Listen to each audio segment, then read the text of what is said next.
Bismillahirrahmanirrahim. Assalamualaikum warahmatullahi wabarakatuh. Sahabat yang beriman, pada hakikatnya jin ada yang hidup di darat, laut, dan di udara. Jin juga punya kemampuan memasuki tubuh manusia berjalan mengikuti aliran darah, mempengaruhi pikiran dan perasaan manusia. Karena itu, Allah memerintahkan kita untuk selalu berlindung padanya dari bisikan dan tipu daya bangsa jin yang suka membisikkan keburukan ke dalam hati manusia. Jin atau syaitan merupakan musuh terberat manusia di muka bumi ini. Ada beberapa tempat di tubuh kita yang digemari oleh syaitan dan jin. Berhati-hatilah, jangan sampai mereka bersemayam dan berhasil menipu kita dari 7 tempat yang tidak kita jaga. Di mana sajakah tempat itu? Simak terus videonya sampai akhir hanya di channel Belajar Islam. Satu lagi, tekan dulu tombol subscribe, like, dan share-nya agar menjadi berkah bagi kita semua. Berikut ke-7 tempat yang digemari oleh syaitan dan jin. 1. Lubang mulut manusia. Jin akan berusaha masuk ke lubang mulut manusia saat sedang menguap. Oleh sebab itu, saat sedang menguap kita dianjurkan untuk menutup mulut. Sebagaimana diriwayatkan dari Abu Sa'id bahwa Rasulullah SAW bersabda, apabila seseorang dari kalian menguap, letakkanlah tangannya pada mulutnya atau tutuplah, karena syaitan akan masuk bersama dengan orang yang menguap. Hadis riwayat Muslim. 2. Di bawah kuku manusia. Rasulullah SAW telah menganjurkan kita untuk rutin memotong kuku sunnahnya hari Jumat, karena jin dan syaitan mengikat manusia melalui kuku-kuku yang panjang. Sebagaimana disebutkan dari Abu Hurairah radhiyallahu an, Rasulullah SAW bersabda, potonglah atau perpendek kuku-kukumu, sesungguhnya setan mengikat melalui kuku-kuku yang panjang. Hadis riwayat Ahmad. 3. Lubang hidung manusia. Saat manusia tidur, ternyata jin juga ikut menginap di batang hidung manusia. Karenanya saat bangun tidur, kita dianjurkan untuk membasuh lubang hidung sebanyak 3 kali. Rasulullah SAW bersabda, apabila salah seorang di antara engkau bangun tidur, hendaklah memasukkan atau insyikok dan mengeluarkan air dari hidung atau intisyar 3 kali, karena setan itu menginap di batang hidungnya. Hadis riwayat Muslim. 4. Lubang telinga manusia. Bukan sekedar sembunyi di telinga manusia, namun ternyata ketika seorang manusia tertidur hingga pagi tanpa mengerjakan sholat malam, maka berarti telinganya itu telah dikencingi oleh jin. Sebagaimana diceritakan dari Abdullah bahwa di sisi Nabi ada seorang laki-laki yang sedang tidur sampai pagi tanpa mengerjakan sholat malam. Lalu beliau bersabda, setan telah kencing di telinganya. Hadis riwayat Muslim. 5. Urat darah manusia. Sebagaimana telah disebutkan bahwa jin atau setan menyusup ke dalam tubuh manusia melalui aliran darah manusia tersebut. Kemudian dari aliran darah itulah jin berusaha memperdaya manusia. Hal ini dijelaskan oleh Syafiyah binti Huyai bahwa Rasulullah SAW bersabda, sesungguhnya setan itu berjalan dalam tubuh anak Adam melalui peredaran darah dalam tubuhnya. Hadis riwayat Muslim. 6. Lubang pusar manusia. Lubang pusar merupakan tempat yang kotor karena tidak banyak orang yang membersihkannya. Sedang jin dan setan sangat menyukai tempat-tempat yang kotor.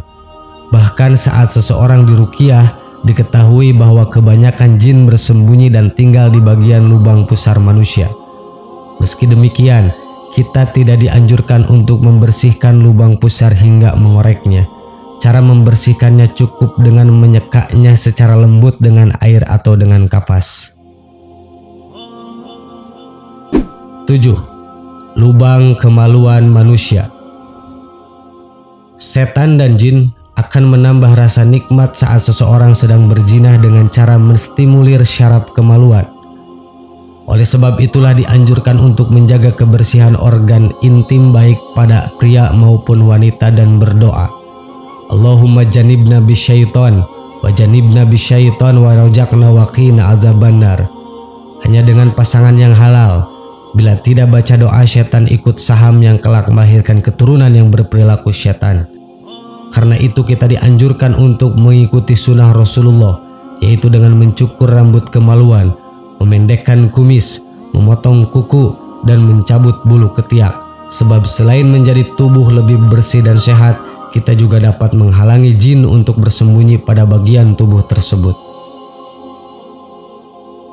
Sahabat yang beriman, itulah ketujuh tempat di diri kita yang sering digemari dan ditempati jin dan setan.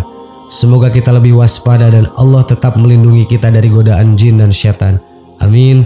Wallahu a'lam. Wassalamualaikum warahmatullahi wabarakatuh.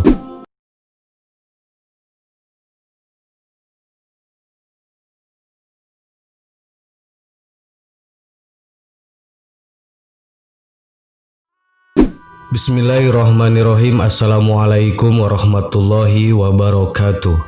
Sahabat yang beriman, Al-Adlu adalah sifat Allah yang artinya Maha Adil. Keadilan Allah Subhanahu wa Ta'ala bersifat mutlak dan sempurna, tidak dipengaruhi oleh apapun dan oleh siapapun. Segala yang Allah ciptakan mempunyai kelebihan dan kekurangan. Itu semua sudah diperhitungkan oleh Allah dengan matang. Semua yang Allah ciptakan sesuai dengan kodrat dan jenis makhluk tersebut, baik manusia, hewan, malaikat, tumbuhan, dan jin sekalipun mempunyai kelebihan dan kekurangan. Setan dan sebagian jin yang ingkar kepada Allah Subhanahu wa Ta'ala menjadi makhluk yang menyesatkan. Tipu daya mereka akan terus dilakukan dengan tujuan menjerumuskan manusia ke lembah kemaksiatan. Makhluk ini digambarkan memiliki kekuatan yang besar untuk menumbangkan keimanan seseorang. Dikisahkan bahwa setiap hari mereka mengirim pasukan untuk menggoda manusia agar berbuat kejahatan. Meski terlihat begitu kuat, namun hakikatnya setan dan tipu dayanya bersifat lemah. Hal ini disebutkan dalam Al-Quran dan hadis-hadis yang diriwayatkan Nabi Muhammad SAW. Dengan mengetahui kelemahan ini, manusia diharapkan bisa menjauhkan dari godaan setan dan jin. Berikut 6 hal yang dapat melemahkan setan dan jin. 1. Orang-orang soleh. Kelemahan pertama setan adalah orang-orang soleh yang beriman kepada Allah. Hal ini dijelaskan dalam Al-Quran ketika setan berdialog dengan Allah Subhanahu wa Ta'ala yang artinya, Iblis berkata, "Ya Tuhanku, oleh sebab engkau telah memutuskan bahwa aku sesat, pasti aku akan menjadikan mereka memandang baik perbuatan maksiat di muka bumi ini. Dan pasti aku akan menyesatkan mereka semuanya, kecuali hamba-hamba engkau yang mukhlis di antara mereka." Quran Surat Al-Hijr ayat 39-40. Ahli tafsir mengatakan bahwa ayat tersebut menerangkan setan itu dapat menguasai manusia karena dosa-dosa yang dilakukan.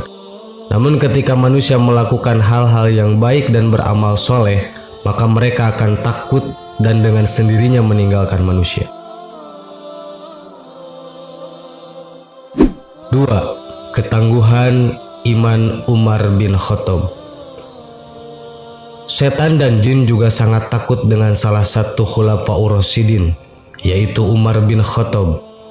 Dalam sebuah riwayat dijelaskan bahwa jika setan atau jin berjalan dan harus berpas-pasan dengan Umar, maka mereka memilih untuk memilih jalan lain. Mereka tidak berani jika harus berhadapan muka dengan Umar bin Khattab. Hal ini disebabkan karena Umar betul-betul memegang ajaran agamanya dengan benar, serta menancapkan keimanannya dengan tangguh. Hal ini membuat setan ketakutan dan membuat mereka lari. Dalam sebuah hadis Rasulullah SAW bersabda kepada Umar, "Sesungguhnya setan sangat takut olehmu, wahai Umar. Hadis riwayat Tirmidzi. Ternyata tidak hanya kepada Umar saja. Golongan ini juga takut dengan orang-orang yang beriman yang betul-betul menjaga keimanannya. Dalam Al-Bidayah wan Inayah, Ibnu Katsir pernah mengutip sebuah hadis berikut ini. Sesungguhnya orang mukmin akan dapat mengalahkan setannya, sebagaimana salah seorang dari kalian yang dapat mengendalikan untanya ketika bepergian. Hadis riwayat Ahmad. Bahkan jin kafir yang menyertai manusia bisa masuk Islam jika manusia yang diikutinya memperteguh keimanannya. Hal ini sebagaimana disebutkan dalam sebuah hadis riwayat Imam Muslim berikut ini yang artinya, Rasulullah SAW bersabda, tidak ada seorang pun kecuali ia disertai oleh seorang korin penyerta dari jin dan seorang korin penyerta dari malaikat. Para sahabat bertanya, apakah termasuk Anda juga wahai Rasulullah? Rasulullah menjawab, iya termasuk saya. Hanya saja Allah menolong saya sehingga jin itu masuk Islam. Dia tidak pernah menyuruh saya kecuali untuk kebaikan. Hadis riwayat Muslim. 3. Jin atau setan tidak dapat menyerupai Rasulullah SAW.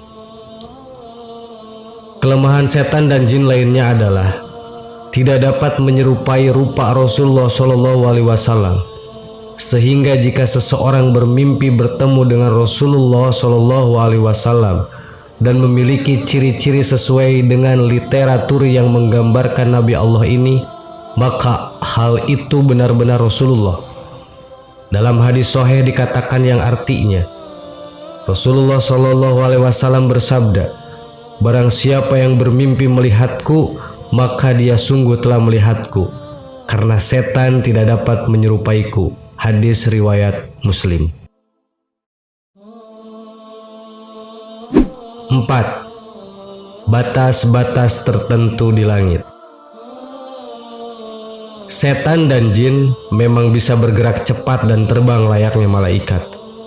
Namun mereka tidak akan bisa menembus batas langit tertentu yang bisa dilewati oleh malaikat. Jika dipaksa melewati batas yang ditentukan, maka mereka akan hancur dan mati. Karena itu pula, jin tidak dapat mengetahui dan mencuri informasi dari langit, sehingga apa yang dibisikkannya ke tukang-tukang ramal dan dukun adalah kebohongan semata. 5. Pintu yang ditutup dengan menyebut nama Allah. Setan dan jin juga tidak bisa memasuki pintu yang ditutup dengan menyebutkan nama-nama Allah. Dalam sebuah hadis Rasulullah SAW bersabda yang artinya, tutuplah pintu-pintu dan sebutlah nama Allah ketika menutupnya, karena setan tidak akan membuka pintu yang sudah terkunci dengan menyebut nama Allah. Tutup jugalah tempat air minum dan bejana-bejana kalian sambil menyebut nama Allah, meskipun kalian hanya menyimpan sesuatu di dalamnya. Dan ketika hendak tidur, matikanlah lampu-lampu kalian. Hadis riwayat Muslim. 6. Jin takluk kepada Nabi Sulaiman.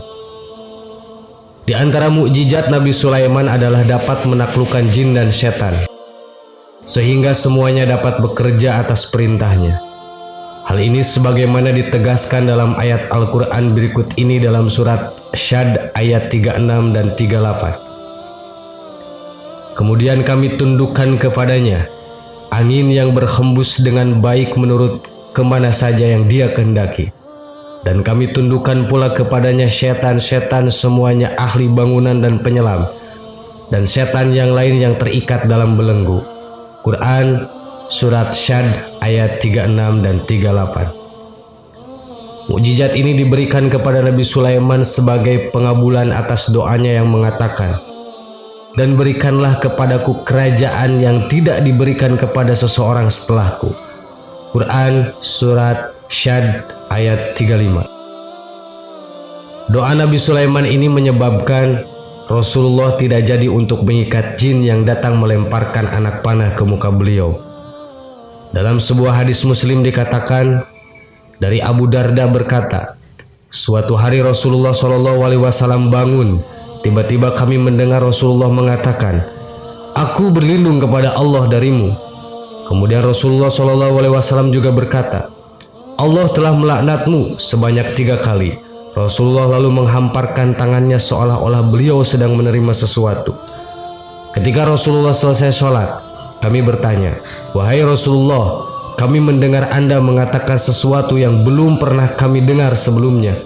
Kami juga melihat Anda membukakan kedua tangan Anda." Rasulullah menjawab, "Barusan iblis, musuh Allah, datang membawa anak panah api untuk ditancapkan di muka saya. Lalu saya berkata, 'Aku berlindung kepada Allah darimu' sebanyak 3 kali. Kemudian saya juga berkata, 'Allah telah melaknatmu dengan laknat yang sempurna' sebanyak 3 kali. Kemudian saya bermaksud untuk mengambilnya. Seandainya saya tidak ingat doa saudara kami Nabi Sulaiman, tentu saya akan mengikatnya sehingga menjadi mainan anak-anak penduduk Madinah." Hadis riwayat Muslim.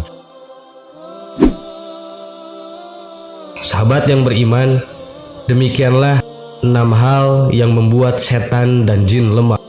Semoga Allah melindungi kita semua dari godaan setan-setan yang terkutuk. Amin. Wallahu a'lam. Wassalamualaikum warahmatullahi wabarakatuh.